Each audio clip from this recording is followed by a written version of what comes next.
Hey everyone! This is a quick reminder to subscribe and hit that like button. It lets me know that you are enjoying my content. Also, feel free to drop your suggestions for future stories in the comments below. Thank you for listening, and let's dive right in. The sun warmed my shoulders as I stood near the playground fence. The hum of distant traffic blending with the shouts and laughter of the kids playing tag. Their sneakers thudded against the grass and pavement as they wove around the jungle gym and slide, shrieking with the kind of joy only kids seem to know how to summon. I shifted my weight, adjusting the whistle around my neck as I scanned the group, eyes catching on Tommy, shoelaces untied as usual, chasing after Mia. "Tommy, watch your..." My phone buzzed against my hip. I glanced down, half expecting a text from a parent or maybe a reminder I'd forgotten to turn off, but the screen flashed red, the letters stark against the white background. "Emergency alert. Do not let them bite you." I blinked, my breath catching slightly as the world seemed to narrow around the words. Across the playground, Lily, the other kindergarten teacher, looked up from her phone, her smile slipping as her gaze found mine. She moved toward me without hesitation, her shoes crunching softly against the gravel path as I stepped forward to meet her. "You got it too?" she asked, her voice low. "Yeah." I glanced around the playground, my pulse quickening despite the bright sunshine and clear blue sky. "I don't know what it means, but we should get the kids inside, just in case."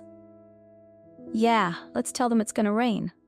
I clapped my hands twice, the sound sharp enough to cut through the noise of the playground. "Hey everyone, look up, see those dark clouds? Looks like it's about to rain. Let's head inside before we get soaked." The groans came instantly. "But we're playing tag," Tommy shouted, skidding to a stop near the monkey bars. "I'm not even wet," Mia added, crossing her arms with a pout. "Rain waits for no one," I called back, trying to inject some lightness into my voice. "But whoever gets inside first gets to pick today's storybook." That did the trick. The kids bolted toward the building, sneakers pounding against the pavement as they argued over which book to choose. Lily and I herded the stragglers toward the doors, our eyes flicking occasionally toward the sky. As the last child stepped inside, I pulled the heavy metal door shut and twisted the deadbolt until it clicked. For a moment, I just stood there, my fingers resting against the cool surface as my pulse thudded hard enough that I could feel it in my throat. "It's probably nothing," I told myself. "Some weird weather alert or a glitch in the system." Still, my hands felt a little unsteady as I sank into the chair beside my desk and unlocked my phone. My fingers hesitated for a moment before I tapped the CNN app. The headline filled the screen in bold black letters: "Emergency alert, do not let them bite you." I scrolled down, and my breath caught somewhere between my lungs and throat.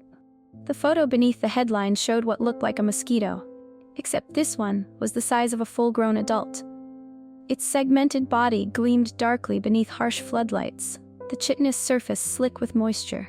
Its 6 legs were long and spindly, jointed like a spider's, with hooked tips that seemed designed to hold onto flesh. Delicate wings stretched from its back, translucent and veined, like glass smeared thin over bone. But it was the eyes that froze me in place. Large, bulbous, and black as oil, they reflected the light like polished stones, except they weren't empty. They seemed aware, locked onto the camera as if the creature knew it was being photographed, knew it was being watched. "Miss Isabella?" I gasped, nearly dropping my phone as I jerked around. Tommy stood beside my chair, his eyes wide and curious as he leaned forward, craning his neck to see the screen. "Why are you looking at pictures of giant bugs?" "It's nothing," I said quickly, locking the phone and forcing a smile as I ruffled his hair. "Shouldn't you be getting ready for story time?" "Yeah, I picked Where the Wild Things Are." "Good choice." I watched as he sprinted back toward the reading corner, already announcing his selection to the other kids. My fingers curled tightly around the phone, and I had to take a slow breath before setting it down on the desk. It was probably fake. A hoax. Someone trying to cause a panic. Thud.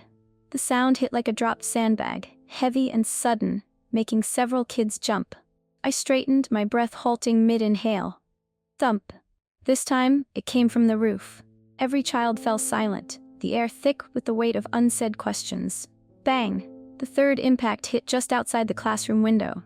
"Stay here," I said, stepping forward before the children could swarm toward the glass. I glanced toward the hallway, where Lily appeared in the doorway of her classroom, her eyes wide as she mouthed, "What was that?" I shook my head, heart hammering as I approached the window. My pulse thudded in my ears, and my hands felt oddly weightless as I grasped the edge of the blinds and slowly tilted them open just enough to peek outside. For a moment, I couldn't process what I was seeing. It lay sprawled in the grass just beyond the playground fence, limbs twitching weakly against the dirt. Its body gleamed black and slick, faint wisps of steam rising from cracks along its segmented abdomen. Wings like torn plastic wrap shuddered faintly against the grass, broken and useless. Clear fluid seeped from the fissures in its exoskeleton, soaking into the ground as the creature's legs spasmed in slow, jerky motions. The air smelled faintly metallic, as though lightning had struck nearby. I watched as its abdomen pulsed, once, twice, then deflated with a slow, sickening shudder. Its legs curled inward. Its wings stilled. It was dead. I yanked the blinds closed in one swift motion, the clatter of the cord hitting the windowsill loud in the silence. "Just a big, ugly bird," I said, turning toward the kids before they could start asking questions. I forced a smile, trying to ignore the tremor in my hands. "Nothing you need to see. Birds can be ugly too, you know. It's not nice to stare." A few kids giggled, but Tommy stepped forward, his lower lip trembling. "My bunny's still outside," he whispered. "I left Mr. Hops by the slide. Can I go get him?" My chest ached, but I crouched to his level and placed my hands gently on his shoulders. "Mr. Hops will be fine," I promised. "I'll go get him later during nap time, okay? But right now, we have to stay inside." "Promise?" "I promise." Tommy sniffled, but nodded, rubbing his eyes with the sleeve of his Spider-Man shirt. I squeezed his shoulders lightly before standing and clapping my hands twice. "All right, everyone. Time to get ready for story time." The kids scrambled toward the reading corner, the buzz of their voices rising as they debated who would sit closest to me. Their laughter filled the air again, warm and familiar. But as I turned toward the window, a faint metallic taste lingered in the back of my throat, and I couldn't shake the image of those black, knowing eyes staring back at me from beyond the glass. By the time storytime ended, the tension coiling tight in my chest had begun to loosen. The children clapped as I closed the book, their laughter and chatter filling the air with a warmth that almost made me forget the weight pressing against my ribs. Almost. "Nap time, everyone," I called, standing as I stretched the stiffness from my shoulders. "Let's get your mats and blankets ready, okay?" A few groans echoed through the room, but they were half-hearted. Routine was a comfort, even when the world outside whispered that something wasn't right. As the children settled onto their mats, I moved through the rows, pulling blankets up to shoulders and smoothing hair from foreheads. But as I reached the last row, the air seemed to thin, and a chill ran down my spine before my mind caught up to what my eyes were seeing. One mat was empty. Tommy's mat. I scanned the room, heart hammering against my ribs as the familiar warmth of panic curled in my stomach. "Tommy?" I called softly, but no answer came. Swallowing the knot rising in my throat, I moved to the door and checked the bathroom. Empty. The supply closet, nothing. I turned back toward the room, but none of the sleeping children stirred. Where is he? Pulse pounding in my ears, I pressed my hand against the door handle. It turned without resistance.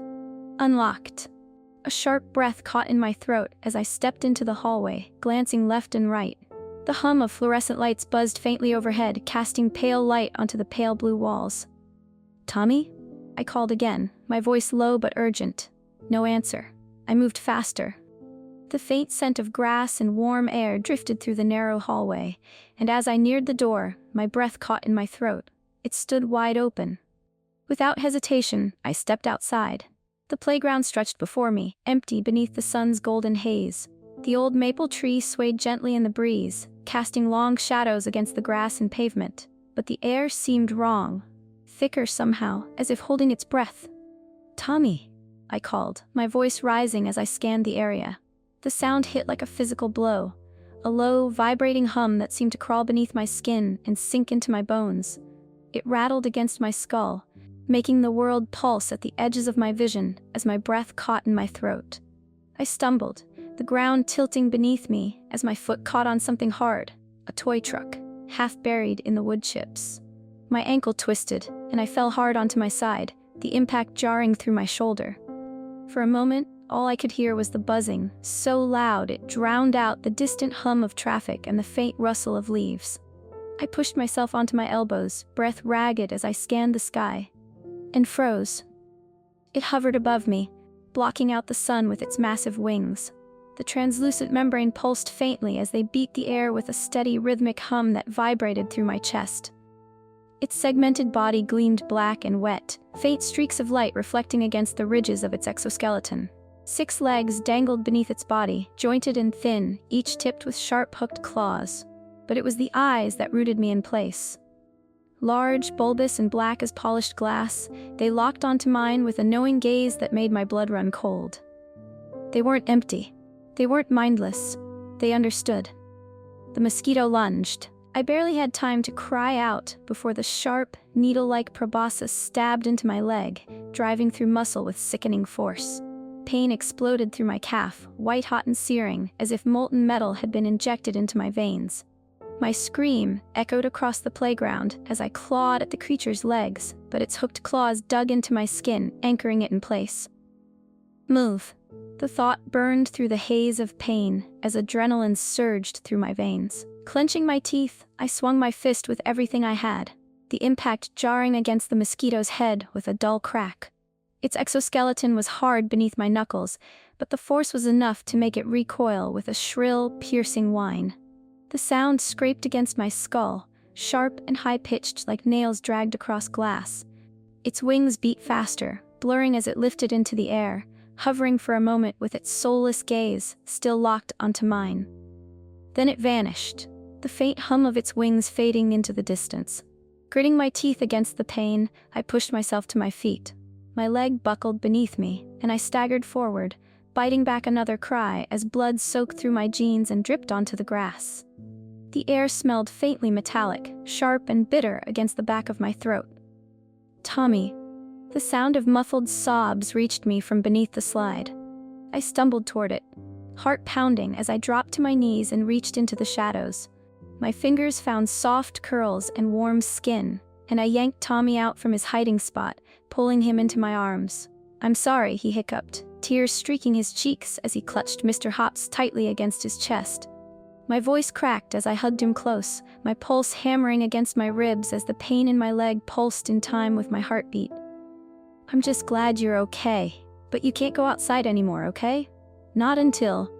I swallowed the lump rising in my throat. "Not until it's safe." Tommy sniffled but nodded, his small fingers tightening around the stuffed bunny's worn ears. I forced myself to stand, ignoring the sharp throb of pain that shot through my leg as I carried him back toward the building. The playground seemed too still, the air thick with the faint hum of distant wings. But nothing followed. Not yet. Inside, I kicked the door shut and twisted the lock until it clicked into place. The hallway felt too quiet, the fluorescent lights casting harsh reflections against the polished floor as I carried Tommy back to the classroom. Lily appeared in the doorway, her eyes widening as she took in my pale face and blood-soaked jeans. "Oh my God, what happened?" "I found him outside," I said, setting Tommy down and gripping his shoulders as my breath came in shallow bursts. "He's okay. But your leg?" "Later," I said quickly, cutting her off before the panic in her voice could take root. "Just take him, please." Lily hesitated but nodded, crouching to hug Tommy as she guided him toward his mat. His eyes lingered on mine, wide with something that looked too much like guilt for a child his age. I forced a smile that didn't reach my eyes. "It's okay, buddy. Go lie down now, okay?" Tommy nodded and clutched Mr. Hops tighter, curling beneath his blanket as Lily tucked him in. I turned and locked the classroom door behind me, sliding the bolt into place with a faint click before making my way to the bathroom. My leg throbbed with every step, the pulse of pain sharp and insistent, as blood soaked through the fabric of my jeans, clinging wet and heavy against my skin. Inside, I locked the door and leaned against the sink, my breath hitching as my reflection swam in the mirror above. My face looked pale, eyes too wide beneath the stray strands of hair clinging to my damp forehead. I peeled my jeans down past my knee, wincing as the fabric stuck to the wound, pulling at raw flesh until I bit back a cry. The blood had slowed, but the puncture still throbbed with a deep, insistent ache that pulsed through the muscle with each heartbeat. But it wasn't just the hole that made my stomach twist.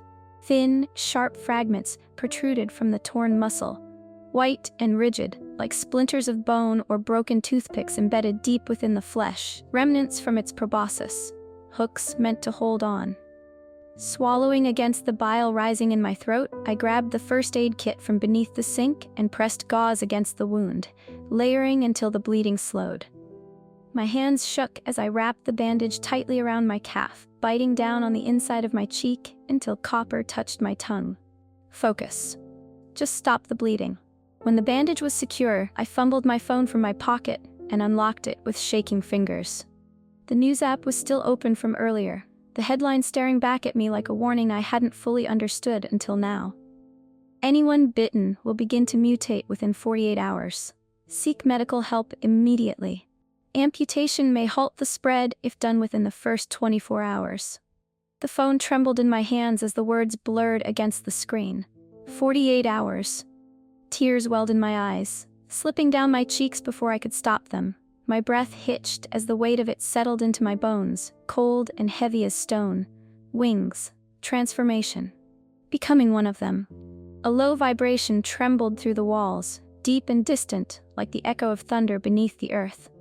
The glass in the window rattled faintly against its frame as a distant hum pressed against my ears, low and insistent, like the distant roar of an approaching storm. I staggered toward the window, heart hammering against my ribs as I gripped the sill and peered outside. Beyond the playground fence, the sky shimmered faintly with heat, distorting the distant rooftops and telephone poles. At first I thought it was a trick of the light, just heat waves rising from the asphalt. And then they appeared. Hundreds, no, thousands, of mosquitoes swept across the sky in coordinated formation, their translucent wings reflecting streaks of pale light as they moved in a pattern that stretched across the horizon like the tip of an arrow aimed directly toward the city center. The air vibrated with the low, resonant hum of their wings, deepening into a sound that pressed against my ribs like a physical force. Gunfire cracked through the air. Bright flashes of muzzle fire lit up the distant skyline as streaks of tracer rounds shot upward, leaving faint trails of smoke and light against the sky. Mosquitoes fell from the air, their shattered wings scattering like torn leaves as their segmented bodies hit the pavement far below. But there were too many. Far too many. I stood frozen as the swarm continued forward, barely slowed by the gunfire as the hum of their wings vibrated through my bones like a distant promise. They were coming. My phone buzzed against my hip. I tore my gaze from the window, pulse hammering against my ribs as I fumbled the device from my pocket.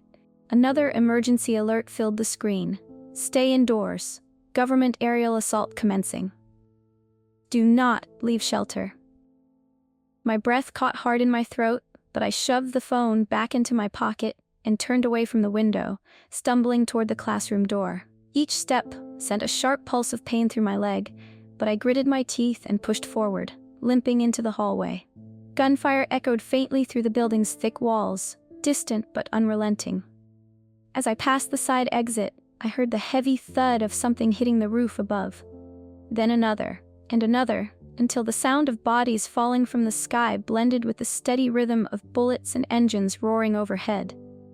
The air smelled faintly metallic, as if the taste of blood and gunpowder had seeped into the very walls.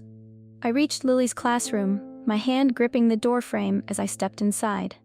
She looked up from where she knelt beside Tommy, her eyes widening as they met mine. Oh my God. I didn't let her finish. My chest ached with unshed tears as I limped toward them, dropping to my knees and pulling Tommy into my arms. His shoulders shook as he clung to me, his small hands gripping the fabric of my shirt with desperate strength. I'm sorry, he whispered against my shoulder. I didn't mean. My voice broke as I kissed the top of his head, holding him tighter despite the throbbing ache in my leg. You're safe. That's all that matters. Lily knelt beside us, her arm resting lightly against my shoulder as we both held the boy between us. The air seemed too heavy, as if every breath pressed against my chest, but I forced myself to smile as I pulled back and wiped the tears from Tommy's cheeks. No more outside, okay? No matter what. Okay, he whispered. Lily's hand found mine, squeezing tightly as our eyes met. For a moment, neither of us spoke. We didn't have to. The hum of distant wings and the faint cracks of gunfire said everything. I rose to my feet, biting back a grimace as pain flared hot and sharp beneath the bandages wrapped around my leg. Lily stood beside me, her gaze flicking toward the clock above the door. It was almost pickup time. We both knew the phones would start ringing soon. And they did. One after another, the calls poured in. Worried parents trapped in office buildings, stuck in traffic that hadn't moved in hours, or too afraid to step outside as the sky rained with the bodies of fallen mosquitoes. The distant sound of gunfire carried faintly through the phone lines, their voices cracking with fear as they asked again and again, "Are the children safe?" "Yes," I told each one, forcing my voice to remain calm despite the cold knot in my chest. "They're safe. We're keeping them inside." When the last call ended, I lowered the phone and exhaled slowly, rubbing a hand over my eyes as the air seemed to press heavier against my shoulders. Pickup time came and went. No one arrived. Lily stood beside me in the doorway, her arms crossed tightly over her chest as she watched the clock tick forward. The distant sound of gunfire had faded slightly, but the faint hum of wings still lingered at the edges of the air, a low vibration that seemed to press against the glass like the distant echo of a nightmare that refused to end. "They're not coming, are they?" she asked quietly. I swallowed hard and shook my head. "No, they're not." We stood there in silence for a moment longer, the muffled sound of the children's voices drifting faintly through the walls. Then I took a breath, squared my shoulders, and pushed away from the wall, stepping back into the classroom with a smile that felt too thin but had to be enough. "Guess what?" I called, clapping my hands together to get their attention. "We're having a surprise sleepover. Just us, okay?" For a moment, there was silence. Then the room erupted with cheers and excited chatter. A few of the kids flinched as a faint thud echoed from the roof, but their excitement quickly drowned out the distant noise. "Can we watch movies?" Mia asked, bouncing on the balls of her feet. "Of course." I forced a laugh that didn't quite reach my highs. "But first, let's get dinner, okay?" As the children cheered and scrambled toward the hallway, I exchanged a glance with Lily. Neither of us spoke, but the tightness in her smile mirrored the knot in my chest. Dinner was a blur of forced smiles and small hands reaching for plastic trays. The kitchen staff served spaghetti and applesauce with practiced cheer, their laughter a little too loud as they joked with the kids and passed out extra helpings. But when the last tray was served, we gathered in the break room, the air growing heavier as the sounds of the children faded behind closed doors. I leaned against the table, breathless from the ache pulsing through my leg, as the head lunch lady, a stout woman with graying hair tied back beneath a faded bandana, wiped her hands on her apron and looked us over with tired eyes. "We've got enough food for about a week," she said bluntly. "After that?" She trailed off, her gaze shifting toward the window. Outside, the distant hum of wings still echoed faintly against the glass. The air seemed to thin as we exchanged glances, unspoken questions pressing hard against the silence. "How long until they stop coming?" one of the other teachers asked quietly. No one answered. Lily stepped beside me, her shoulder brushing mine as the others began murmuring among themselves. I let my head rest against the wall for a moment, eyes closed against the dull ache that seemed to pulse through every muscle. My leg burned beneath the bandages, the faint throb of pain growing sharper with each heartbeat. Sweat clung to the back of my neck despite the air conditioning, and my breath felt too shallow, as if the air didn't quite reach my lungs. "You okay?" Lily asked, her voice low beside my ear. "I'm fine." "No, you're not." She pulled back, her eyes scanning my face with a frown. "You look pale. And you're sweating." I said I'm fine. The room fell silent. I looked up, pulse pounding as I realized everyone's eyes were on me. "Isabella?" The head lunch lady's voice was soft, but there was a thread of something sharper beneath it. "What's wrong?" I swallowed hard, my throat tightening against the answer that threatened to break free. For a moment I considered lying, pretending that it was just the stress, the exhaustion. But the words on my phone screen still burned against the back of my mind. "Anyone bitten will begin to mutate within 48 hours. "I got bitten," I said quietly. The air seemed to vanish from the room. Silence stretched thin and heavy, broken only by the distant hum of wings and the faint crackle of gunfire far beyond the walls. Then the panic hit. You. What? Oh my God, how could you? You've been with the kids all day. The words hit like a barrage of stones, each one sharp and cutting as the other teachers stepped back, their faces pale and eyes wide with fear. I didn't. My voice cracked as I pushed away from the table, the words catching hard against my throat as I held up my hands. I didn't know it would happen. I was trying to save Tommy. You're infected, someone said. You could turn at any minute. I'm not. The air seemed too thin, the walls pressing in as their voices rose louder and louder. Fear clung to the air like smoke, suffocating and thick as their eyes burned into mine with something that wasn't just fear.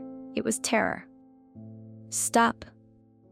Lily's voice cut through the chaos, sharp and clear as she stepped between me and the others, her arms spread wide as if to shield me from the weight of their stares.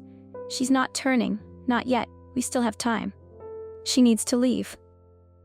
The head lunch lady's voice was firm, her eyes hard despite the tremor in her hands. She needs to get to the hospital before it's too late. The silence that followed was worse than the shouting. I swallowed hard, my pulse roaring in my ears as I clutched the edge of the table to steady myself. I can't leave the kids. You have to, Lily said softly, turning to face me. Her eyes shone with unshed tears, but her hands found mine, squeezing tightly. If you stay, you'll only put them in danger. You have to go, before it's too late. My chest ached with something too heavy to name, but I nodded slowly, the words catching hard against my throat as I whispered, "Okay." The others didn't speak as I gathered my bag, their eyes following my every move with a mixture of fear and guilt that pressed harder against my ribs with every breath. When I turned back, Lily stood beside me, her keys already in hand. "I'm driving," she said firmly. "No. Don't argue with me." Her smile was thin but fierce as she slung her jacket over her shoulders and stepped toward the door. "You're not doing this alone." My throat tightened, and for a moment I couldn't breathe past the knot rising against my ribs. "Thank you," I whispered. She squeezed my hand one last time, then pushed open the door and stepped into the hallway without looking back, and I followed her into the dark. Lily's hand gripped mine tightly as we stood at the side exit, staring out at the darkened parking lot beyond the glass. The faint hum of distant wings still echoed somewhere beyond the trees, but the air directly outside remained still. The government's assault must have driven the swarm back, at least for now. I clutched my bag tighter, my pulse hammering beneath my ribs as I took a shaky breath. Every heartbeat sent a sharp pulse of pain through my leg, but I gritted my teeth and pushed it down. There was no time for weakness. Not now. "Ready?" Lily asked, her voice low and steady beside me. I nodded. "Let's go."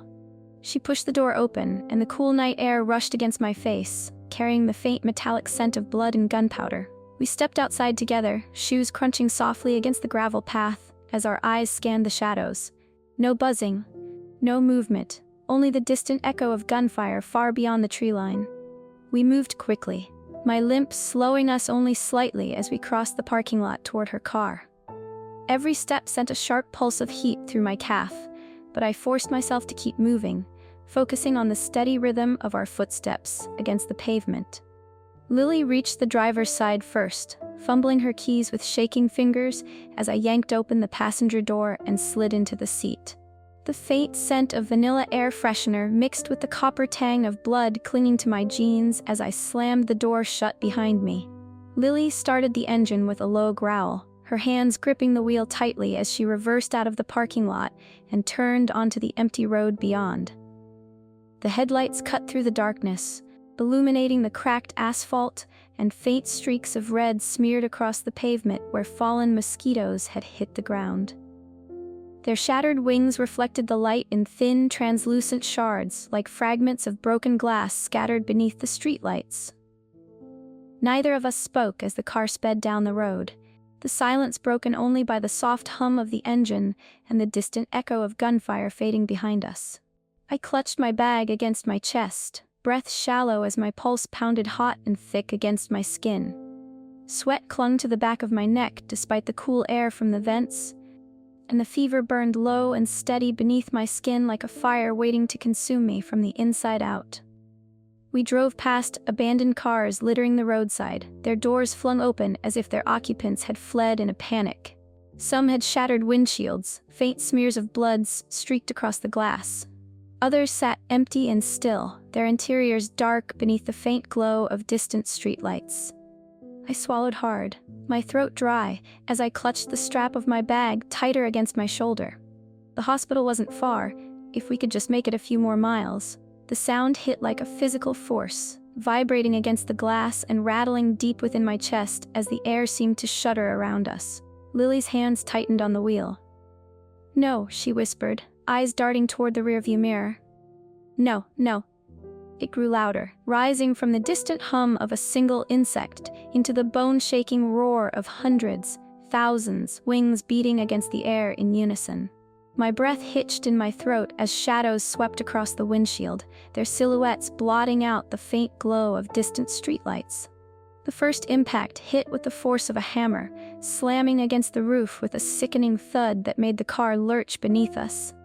Another hit the hood, its body cracking against the metal and leaving a smear of translucent fluid as it rolled across the windshield and vanished into the night. "Hold on," Lily shouted, her knuckles white against the steering wheel as the swarm descended with terrifying force. They hit from all sides, slamming into the car like fists pounding against the metal frame. The roof dented beneath the weight of their bodies, each impact sending vibrations through the seats and into my bones. Wings scraped against the windows, their translucent membranes smearing streaks of blood and fluid across the glass, as needle-like proboscises scraped against the surface with thin, metallic shrieks. The windshield cracked, spiderweb fractures spreading outward from the point of impact, as another mosquito slammed against the glass with enough force to leave a faint dent in the frame. The headlights flickered as the swarm pressed against the car, their bodies scraping against the side panels with a sound like nails dragged across metal. Thud, thud, thud. The car rocked violently as mosquitoes clung to the sides, their hooked legs scraping against the glass and metal as they battered the windows with relentless force. The front wheels lifted slightly from the pavement as the swarm pressed against the frame, tilting the car onto two wheels as Lily fought to keep control. "Come on, come on," she gasped, yanking the wheel to the side as the car swerved sharply, tires screeching against the asphalt as she fought to keep us upright. The passenger side window shattered with a sharp crack, shards of glass slicing across my arms and face as I raised my hands instinctively to shield my eyes. Pain flared hot and sharp along my forearms, thin streaks of blood trailing down my skin as the air rushed in through the broken glass, carrying the metallic scent of blood and the sickly sweet stench of mosquito fluid. A mosquito lunged through the broken window, its hooked legs scraping against the dashboard as its needle-like proboscis stabbed blindly toward me. I swung my bag with all the strength I had left, the impact knocking the creature back through the shattered glass as Lily swerved hard to the right. The rear window exploded as another mosquito slammed against the back of the car, its wings scraping against the roof as it tried to claw its way inside. Lily screamed as shards of glass cut across her face, blood streaking her cheek as she gritted her teeth and yanked the wheel hard to the left. The car swerved sideways, tires screeching as the swarm suddenly lifted, their bodies pulling back from the car as if drawn by some invisible force. The sudden absence of pressure sent the vehicle tilting back onto four wheels with a jarring thud, the suspension groaning beneath the strain as Lily fought to regain control. The air seemed to hold its breath as the buzzing faded into distant echoes, the swarm ascending back into the night with the sound of wings fading like the distant hum of an approaching storm. Panting, I wiped blood from my eyes and turned to Lily, heart still hammering against my ribs. "Lily." I never finished the sentence. The mosquito struck without warning, its needle-like proboscis piercing through Lily's chest with a sickening crunch as shattered glass sprayed from the broken driver's side window. Her eyes went wide, a gasp of shock caught in her throat as the creature yanked her upward, her hands clawing at the dashboard as her legs kicked against the air. "No," I screamed. lunging forward as adrenaline burned hot and fierce beneath my skin. I grabbed her leg with both hands, nails digging into her jeans, as I pulled with everything I had left. The mosquito's wings beat faster, translucent membranes scraping against the broken glass as its hooked legs clung to the car frame, pulling Lily higher as her breath hitched in sharp, shallow gasps. Hold on, I've got you." Her eyes found mine, wide with fear and something that looked too much like understanding. "Izzy." The mosquito's wings beat harder, its body twisting as it yanked her upward with a force that nearly tore my arms from their sockets. "No, please, no." Her legs slipped through my fingers as she kicked against the air, the tips of my fingers brushing against the hem of her jeans as the mosquito lifted her higher. Higher. Then she stopped kicking. Her body went limp. My scream shattered the air as the mosquito vanished into the night, Lily's lifeless form clutched tightly against its segmented body. The faint hum of wings echoed above the trees, fading into the distance until the night swallowed the sound whole. I collapsed against the dashboard, the air thick and suffocating as grief burned hot and sharp beneath my ribs. My breath hitched in shallow gasps as blood dripped from my arms onto the torn fabric of the passenger seat, soaking into the foam beneath. The world tilted sideways, shadows creeping at the edges of my vision as the fever burned hotter beneath my skin. My pulse roared in my ears, drowning out the faint hum of wings still lingering somewhere beyond the trees. Lily's name caught in my throat, but I couldn't force the sound past my lips. Pain pulsed sharp and hot through my leg, blurring the edges of the world as my pulse slowed, heavy and sluggish against my skull. Move, I couldn't. The world faded to black. Darkness clung to me like wet cloth, heavy and suffocating. Somewhere beyond the void, distant echoes of wings buzzed faintly against the edges of my mind. Then came flashes, glass shattering against my skin, Lily's scream, her legs slipping through my fingers. Gone, I gasped awake. Air rushed into my lungs, too sharp, too cold. My pulse pounded in my ears as I jolted upright, the world spinning sideways before settling into harsh fluorescent white. The faint hum of medical equipment hummed against my skull. Tubes clung to my arms, feeding fluids through veins that felt too thin, too fragile. The air smelled faintly of antiseptic, sharp and sterile, but beneath it lingered the faint metallic tang of blood. Pain pulsed through my leg. No, not pain. Absence. My breath hitched as I looked down. The blanket covering my lower half ended abruptly just above my right knee. My chest constricted as I pulled the blanket back, my fingers trembling against the rough fabric. Bandages wrapped tightly around what remained of my leg, stark white against the pale hospital sheets. A soft click sounded as the door opened, but I couldn't tear my gaze away. "You're awake." The voice was calm, steady. I swallowed hard and looked up to see a man in a white coat standing beside the bed. His face was sharp but kind, eyes shadowed with exhaustion yet steady with the practiced composure of someone who'd repeated the same words 100 times before. His ID badge reflected faintly beneath the overhead lights, but my eyes blurred before I could read his name. "Where?" My voice cracked against the dryness in my throat.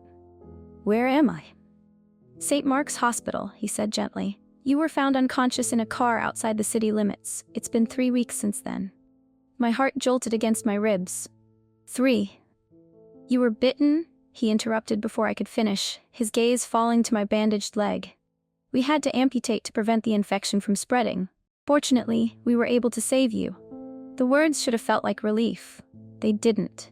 Tears welled against my eyes before I could stop them, slipping silently down my cheeks as I clutched the blanket tighter against my lap. I tried to breathe, but my chest felt too tight, as if the air had thickened inside my lungs. "There was no other option," the doctor said quietly. "We've learned that the infection spreads rapidly through the bloodstream. Once it reaches the torso, the transformation is irreversible. Amputation is the only effective treatment if performed within the first 24 hours." The room seemed to tilt slightly as the weight of it settled into my bones. 48 hours. I'd read those words in the classroom bathroom, 48 hours until transformation. I'd been so close. Too close. "What about the swarms?" I asked, my voice raw. "Are they gone?"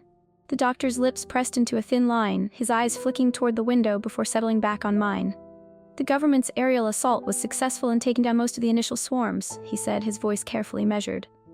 But he hesitated, the faintest crack breaking through his composure before he continued. New swarms continue to appear. My breath caught. Why? Because infected humans continue to transform, he said simply.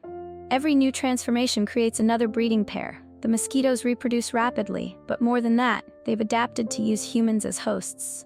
I stared at him, pulse hammering against my ribs as the words pressed against my skull. They use humans? He nodded grimly. Once bitten, if the transformation isn't stopped, the infected will grow wings and lose all sense of their former selves. But for those taken alive... He paused, glancing down as if weighing how much to say. The mosquitoes use living humans as incubators. Their eggs require a warm, moist environment to develop. Human bodies provide the perfect conditions. Victims who are taken alive become breeding grounds until the eggs hatch. And they don't survive the process. The room swayed. My breath hitched as I clutched the blanket tighter against my lap, nails digging into the fabric as nausea twisted hot and sharp against my ribs. Lily. I could still feel her legs slipping from my grasp. Her eyes wide with terror as the mosquito dragged her through the shattered window, wings slicing through the air as it vanished into the night. Taken alive. Oh God. Isabella? The doctor's voice cut through the haze, but I barely heard him. Lily's still out there. Somewhere in the dark. Somewhere in the city, beyond the cracked windows and distant gunfire. Lily was still alive. Still breathing. Still waiting. Or worse. The air seemed to thin as my pulse pounded harder against my skull, drowning out the faint hum of machines and distant footsteps echoing down the hallway beyond the door. My chest tightened as my breath hitched in shallow gasps, too fast, too shallow. Take slow breaths, the doctor urged, stepping closer. Isabella, listen to me. But I couldn't hear him anymore. I turned toward the window, heart hammering so hard it felt like my ribs might crack beneath the force. Smoke twisted upward in faint, curling ribbons against the pale morning sky, blotting out patches of light as the ruined city stretched beyond the hospital window. Even through the thick glass, the air seemed to hum faintly with distant vibrations, an echo of wings that pressed softly against my ears like a whispered warning. Gunfire crackled faintly in the distance, the sharp pops of automatic weapons weaving through the air like desperate cries against the hum of approaching wings. Somewhere beyond the city center, muffled booms rattled faintly through the air, explosions meant to thin the swarm before it reached the heart of the city. But even from here, I could see it wasn't enough. They were still coming. Dark silhouettes swept across the horizon in tight, coordinated formations, hundreds of translucent wings catching the faint light of dawn as they moved with deliberate, unrelenting purpose.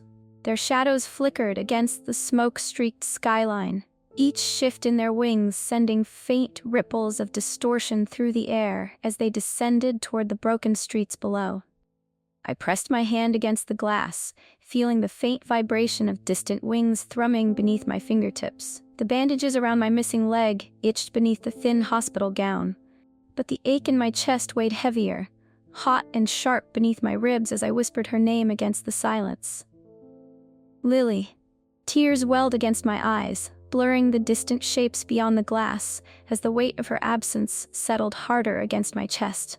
I could still feel her hand gripping mine in the car, still hear the raw terror in her voice as the mosquito's needle pierced through her chest, still feel her legs slipping from my grasp as she was torn from my world in a heartbeat. Taken alive. I bit back a sob, my nails scraping faintly against the cold glass as guilt coiled hot and thick beneath my skin. I should have held on tighter. I should have saved her. But I hadn't. Beyond the glass, the swarm continued its relentless approach. Distant flashes of gunfire lit the horizon as tracer rounds shot upward, streaks of pale gold cutting through the haze of smoke as the government's aerial assault continued. Mosquitoes dropped from the sky like broken marionettes, their shattered wings scattering against the rooftops and asphalt below. Yet still, the swarm advanced, wave after wave of translucent wings and dark, segmented bodies blotting out the faint streaks of sunrise. Tears slipped down my cheeks as I pressed my forehead against the cool glass. the faint hum of wings growing louder beneath the distant thunder of gunfire. The city had become a battlefield, and still, the swarms kept coming, drawn by something deeper than instinct, as if driven by purpose beyond mere hunger, beyond mere survival. The thought sent a chill through my bones as my pulse quickened beneath my skin. They know. My breath hitched, fogging the glass faintly as my fingers curled tighter against the windowsill. Somewhere beyond the smoke and distant gunfire, Lily was still out there, trapped in the dark beneath the hum of wings, waiting for a rescue that might never come. The mosquitoes had taken her alive. I knew what that meant. But still I couldn't let go. Lily? My voice broke on a whisper, barely audible beneath the distant echoes of buzzing wings. I'm sorry, I'm so sorry. The faint vibration beneath my fingertips sharpened. My breath hitched as I looked up. A shadow moved against the glass. I froze. The mosquito hovered just beyond the window, wings beating slowly against the thin air as its segmented body hung weightless against the pale streaks of dawn. Its hooked legs curled slightly beneath its abdomen, flexing faintly as if testing the air between us. Fluid still glistened faintly along the ridges of its exoskeleton, thin streaks of translucent liquid catching the early light as its abdomen pulsed with slow, deliberate breaths. But it was the eyes that rooted me in place. Black and bulbous, they reflected the faint light like polished stones, yet they weren't empty. They watched me with unsettling focus, as if recognizing something beyond the glass. As if it knew, as if it remembered. My pulse pounded against my throat, blood roaring in my ears as my breath caught somewhere between my lungs and throat. The mosquito hovered motionless for a moment longer, its gaze locked onto mine with that same knowing stillness that had haunted me since the first photograph on my phone screen. Then, the swarm's hum grew louder, vibrating through the glass as the distant silhouettes began descending toward the city in sharp, coordinated dives. Wings blurred against the rising sun as the first wave broke through the rooftops, their hooked legs scraping against shattered windows and fractured concrete as distant screams echoed faintly beneath the thunder of gunfire. My pulse roared harder beneath my skin as I pressed a hand against the glass, breath hitching in shallow gasps as the single mosquito outside the window tilted its head slightly, as if listening, as if waiting, and then it turned and vanished into the air, its wings catching the dawn light as it swept toward the city beyond. The hum of wings deepened against the air, louder now, closer. The glass beneath my fingertips vibrated faintly with the force of distant wings as I watched the first shadows break through the distant smoke, sweeping low against the rooftops as they moved toward the heart of the city. Faster, closer. The buzzing grew louder. The swarm was coming,